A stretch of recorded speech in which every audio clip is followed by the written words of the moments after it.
Hi everyone, by request I'm going to do a comparison of different embossing powders, different types, as well as a couple of different companies.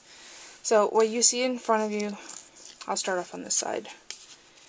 This is Black American Crafts cardstock, and I'm just using plain white from this plain white, dental white. And I'm using the Michaels dollar stamp as an example for all of them. And I picked this one in particular because it has some fine detail, which you'll be able to see on some of the detail embossing powder.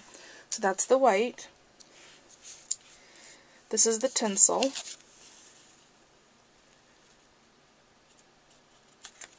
And this is from, I think this is from Ranger. Yep, Ranger Tinsel.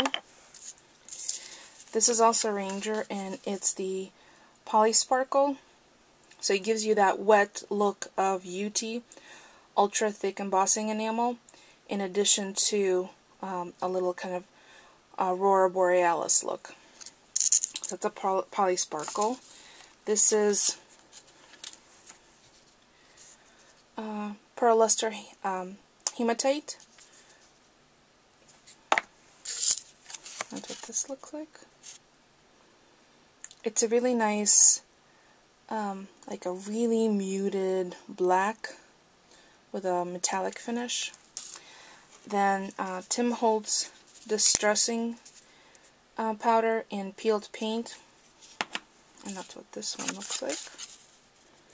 One of my dislikes about the Distress embossing powder is that you never really know when it's set, and I have a tendency to overheat it, so you have to be careful because it doesn't turn a lustrous, like there's no liquidy melting. It doesn't obviously look like it's obviously melting, and in part because it has two different colors. Oh, let me just open that up off camera. It has two different color powder in it, because once you distress it and heat set it, once you heat set it with your heat tool, you can rub your finger across it. I don't know if you could tell, but there's two different colors in there. The browner color is what rubs off. That's what gives you that little bit of a distressed look where it looks as though embossing powder is missing. So that's those. And I don't use a lot distress embossing powder a lot, in part because I have a tendency to overheat it. And then this is the Lindy Stamp Gang two-tone embossing powder, and this particular one is Midnight Bronze Obsidian, and that's what this looks like. It's a beautiful color.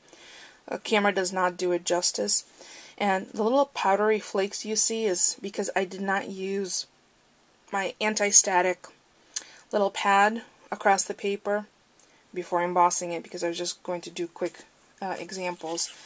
The following is UT, the ultra thick embossing enamel, and what that gives you the look of water, like it's freshly stamped, or if you want like a glass effect over something, you could double stamp. You can stamp in ink and then stamp once more in Versamark or the Big and Juicy from Ranger, and then emboss it with the UT. So that gives you that effect. And then last but not least is the Ranger Fine Silver, and I really like this for detail work, so it gives you an idea how much better it picks up all the little flourishes on the candelabra. So that's my little comparison for various embossing powders. There are lots more out there, but these are a few that I had on hand. If anyone has any questions, please leave me a comment. Otherwise, thank you so much for watching.